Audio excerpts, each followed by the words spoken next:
Hello there! Welcome back to my channel. ఈ వీడియోలో మనం తరచూ తెలుగులో ఉపయోగించే కొన్ని ఇంపార్టెంట్ సెంటెన్సెస్‌ని ఇంగ్లీష్‌లో ఎలా చెప్పాలో చూద్దాం. సో, ఆ సెంటెన్సెస్ ఏంటంటే మనం జనరల్‌గా చెప్తూ ఉంటాం గదా! నేను చెబుతూ ఉన్న దాంతో సంబంధం లేకుండా ఆమె పని ఆమె చూసుకుంటూ ఉంది. అతని దగ్గర డబ్బులున్నాయో లేదో దాంతో సంబంధం లేకుండా కారు కొన్నాడు. ఆమె రిచ్ బ్యాక్‌గ్రౌండ్‌తో సంబంధం లేకుండా ఆమె సింపుల్ లైఫ్‌ని లీడ్ చేస్తుంది. అంటే సంబంధం లేకుండా అని చెప్పేటప్పుడు ఎలా చెప్తాం? ఏ రకమైన ఫ్రేజెస్‌ని ఉపయోగిస్తామో చూద్దాం. So, let's get started. Regardless of అన్న ప్రిపోజిషనల్ ఫ్రేజ్‌ని ఉపయోగించి ఇలాంటి సెంటెన్సెస్ మనం చెప్పొచ్చనమాట. ఇలాంటి ప్రిపోజిషనల్ ఫ్రేజెస్‌ని ఉపయోగించేటప్పుడు మనం కొంచెం జాగ్రత్తగా ఉపయోగించాలి. సో, ఎగ్జాంపుల్స్ చూద్దాం. ఆమె అనారోగ్యంతో సంబంధం లేకుండా ప్రాజెక్ట్‌ని పూర్తి చేసింది. అంటే ఆమె అనారోగ్యంతో ఉంది కానీ దాంతో సంబంధం లేకుండా ఆమె పని ఆమె పూర్తి చేసింది. అంటే రిగార్డ్‌లెస్ ఆఫ్ అంటే ఏంటి అంటే meaning definition without being influenced or affected by something or లేకపోతే any other event or incident అని. అంటే దాంతో సంబంధం లేకుండా అని చెప్పే అర్థంతో యూజ్ చేస్తామనమాట. So, regardless of her sickness she finished the project. అంటే ఏంటి? రిగార్డ్‌లెస్ ఆఫ్ తర్వాత మనం ఏం ఉపయోగించాలి అంటే నౌన్ ఉపయోగించాలి. లేకపోతే నౌన్ ఫ్రేజ్‌ని ఉపయోగించాలి. Okay. So, regardless of her sickness అన్నప్పుడు మనం సిక్‌నెస్ అంటున్నాం కదా! ఇది నౌన్ అన్నమాట. So, regardless of her sickness she finished the project. ఆమె ప్రాజెక్ట్‌ని పూర్తి చేసింది. సో, ఇదే వాక్యాన్ని ఇంకో రకంగా కూడా మనం చెప్పొచ్చు. She finished she finished the project regardless of her sickness.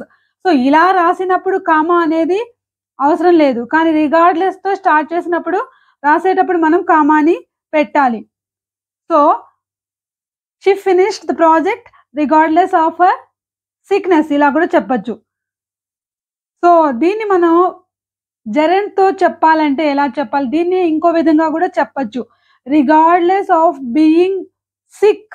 Regardless of being sick అంటే ఇది ఒక జెరెండ్ అన్నమాట. అంటే బీయింగ్ అంటే అనారోగ్యంతో ఉండి కూడా అంటే దాంతో సంబంధం లేకుండా అని చెప్తున్నప్పుడు రిగార్డ్‌లెస్ ఆఫ్ బీయింగ్ సిక్ అంటున్నాం. సో, రిగార్డ్‌లెస్ ఆఫ్ సిక్‌నెస్ అనొచ్చు. లేక రిగార్డ్‌లెస్ ఆఫ్ బీయింగ్ సిక్ అని కూడా అనొచ్చు. So, regardless of being sick she finished the project ఇలా కూడా చెప్పొచ్చనమాట. సో, ఆమె స్టేటస్‌తో సంబంధం లేకుండా కారు కొన్నది అని చెప్పాలనుకోండి ఎలా చెప్తాం? Regardless of her poor status she bought a car. ఆమె పూర్ స్టేటస్‌తో సంబంధం లేకుండా ఆమె కారు కొన్నది. అంటే సప్పో చేసి కారు కొన్నది అని. Regardless of her poor status. Poor status అన్నప్పుడు ఇక్కడ స్టేటస్ అనేది నౌన్ అనమాట. So, poor status she bought a car. దీన్ని ఇంకో విధంగా చెప్పాలంటే she bought a car regardless of her poor status. ఇలా కూడా మనం చెప్పొచ్చు. సో, దీన్ని ఇంకో విధంగా చెప్పాలంటే జెరెండ్‌తో అంటే బీయింగ్‌ని ఉపయోగించి చెప్పాలనుకోండి. అప్పుడు ఎలా చెప్తామంటే regardless of being poor she bought a car. Regardless of being poor అనొచ్చు. లేకపోతే హర్ పూర్ స్టేటస్ అనొచ్చు. లేకపోతే రిగార్డ్‌లెస్ ఆఫ్ హర్ పావర్టీ అని కూడా చెప్పొచ్చు. So, regardless of being poor she bought a car. So, ఇలా కూడా మనం చెప్పొచ్చనమాట. ఇప్పటికి ఆమె బ్యాక్‌గ్రౌండ్ చాలా రిచ్ అయినప్పటికీ ఆమె చాలా సింపుల్ లైఫ్ అనేది లీడ్ చేస్తూ ఉంది. అంటే దాంతో సంబంధం లేకుండా ఆమె రిచ్ బ్యాక్‌గ్రౌండ్‌తో సంబంధం లేకుండా ఆమె సింపుల్ లైఫ్‌ని లీడ్ చేస్తూ ఉంది అని చెప్పాలనుకోండి. Regardless of her rich background she is leading a simple life. So, ఆమె రిచ్ బ్యాక్‌గ్రౌండ్‌తో సంబంధం లేకుండా, పని లేకుండా ఆమె సింపుల్ లైఫ్‌ని లీడ్ చేస్తూ ఉంది, గడుపుతూ ఉంది అని అర్థం అనమాట. నేను చెప్పిన దాంతో సంబంధం లేకుండా ఆమె పని ఆమె కంటిన్యూ చేస్తూనే ఉంది. అంటే ఆమె ఏదైతే చేస్తూ ఉందో అంటే వంట చేస్తుందనుకోండి, ఆమె పాటికి ఆమె వంట చేస్తూనే ఉంది. నా పైన దృష్టి పెట్టకుండా అంటే నేను చెప్పిన దాంతో సంబంధం లేకుండా ఆమె పాటికి ఆమె పని చేసుకుంటూ ఉంది అని చెప్పాలనుకోండి. Regardless of what I said she carried on అంటే ఆమె షీ కంటిన్యూడ్ అని. Regardless of what I said she continued లేకపోతే she continued talking, reading, cooking ఏదైనా కావచ్చు. Regardless of what I said she carried on లేదు షీ కంటిన్యూడ్ అని కూడా చెప్పొచ్చు. సో వర్షంతో సంబంధం లేకుండా ఆమె బయటికెళ్ళింది. వర్షం పడుతుంది గదా అని ఆలోచించకుండా దాంతో పని లేకుండా ఆమె బయటికెళ్ళింది. Regardless of the rain she went out. Regardless of the rain she went out. ఆమె తల్లి చనిపోయినప్పటికీ ఎగ్జామ్ బాగా రాసింది. అంటే ఆమె తల్లి చనిపోయిన దాంతో సంబంధం లేకుండా ఆమె ఎగ్జామ్ రాసింది. Regardless of her mom's death. Regardless of her mom's death she wrote the exam well. In the examination అని కూడా చెప్పొచ్చు. అంటే బాగా రాసింది, చాలా బాగా రాసింది అనే అర్థంతో ఇలా కూడా చెప్పొచ్చనమాట. సో దీన్ని ఇంకో విధంగా చెప్పాలంటే she excelled in the examination regardless of her mom's death అని కూడా చెప్పొచ్చు.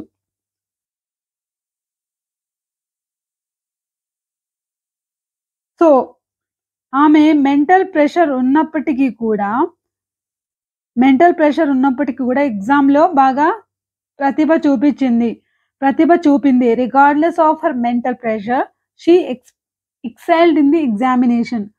Regardless of the mental pressure she excelled in the examination. అతను ఏం వినాలనుకుంటున్నాడో దాంతో సంబంధం లేకుండా నేను చెప్పాల్సింది నేను చెప్తాను. I will tell him the truth.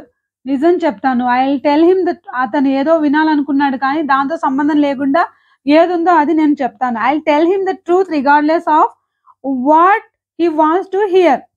Regardless of అని చెప్పి మనం ఏమంటున్నాం ఇక్కడ what he wants to hear అంటున్నాం. ఇలా ఒక ఫ్రేజ్‌ని కూడా మనం ఉపయోగించొచ్చు. What he wants to hear అని కూడా చెప్పొచ్చు. So I will buy it regardless of cost. అంటే ధరతో సంబంధం లేకుండా నేను కొంటాను. నేను అది ఎంత ధర ఉన్నప్పటికీ దాంతో సంబంధం లేకుండా I will buy it regardless of cost. ఇలా మనం చెప్పొచ్చనమాట. అంటే మనం రిగార్డ్‌లెస్ ఆఫ్‌కి బదులుగా ఇంకా వేరే ఏమైనా ఉపయోగించొచ్చా అంటే ఇన్ స్పైట్ ఆఫ్, డిస్పైట్, అలాగే notwithstanding, no matter, in defiance of ఇలా మనం చాలానే ఉపయోగించొచ్చనమాట. సో ఎగ్జాంపుల్‌కి మనం ఏమన్నామంటే ఆమె మెంటల్ ప్రెషర్‌తో సంబంధం లేకుండా ఎగ్జామ్‌లో బాగా రాసింది. ఎగ్జామ్ బాగా చేసింది అని చెప్పాలంటే ఎలా చెప్పాలి? డిస్పైట్ అని ఉపయోగించి చెప్పాలనుకోండి. రిగార్డ్‌లెస్ ఆఫ్‌కి బదులుగా డిస్పైట్ ద మెంటల్ ప్రెషర్ అని చెప్పాలి. డిస్పైట్ ద మెంటల్ ప్రెషర్ అని చెప్పాలి. Despite the mental pressure she excelled in the examination. లేదు ఇన్ స్పైట్ ఆఫ్‌ని కూడా ఇన్ స్పైట్ ఆఫ్ అని చెప్పాలి. డిస్పైట్ అన్నప్పుడు ఆఫ్ ఉపయోగించకూడదు. డిస్పైట్ అనేది ఒక వర్డ్. అలాగే ఇన్ స్పైట్ ఆఫ్ అన్నప్పుడు ఆఫ్‌ని ఖచ్చితంగా in spite of in spite of the mental pressure she excelled in the examination. So ఇలా మనం చెప్పొచ్చనమాట. అదే నాట్ విత్ స్టాండింగ్‌ని ఉపయోగించి ఎలా చెప్పాలి అంటే not with standing the mental pressure she excelled in the examination. So ఇలా కూడా మనం చెప్పొచ్చు. సో నో మ్యాటర్‌ని ఉపయోగించి కూడా చెప్పొచ్చు. No matter the mental pressure she excelled in the examination. So ఇలా వీటిని కూడా ఉపయోగించి మనం చెప్పొచ్చనమాట. సంబంధం లేకుండా, దాంతో పని లేకుండా అలా ఉన్నప్పటికీ అని చెప్పే సందర్భంలో రిగార్డ్‌లెస్ ఆఫ్ అన్న సో వాతావరణంతో అంటే వాతావరణం బాలేదు అని చెప్పడానికి ఏమంటాం? Bad weather. సో బ్యాడ్ వెదర్‌తో సంబంధం లేకుండా వాళ్ళు మ్యాచ్ గెలిచారు. దీన్ని ఎలా చెప్పాలో మీరే రిగార్డ్‌లెస్ ఆఫ్‌ని ఉపయోగించి కామెంట్ బాక్స్‌లో రాయండి. ఓకే. ఈ టాపిక్ నచ్చితే ఖచ్చితంగా లైక్ చేయండి. Thanks for watching.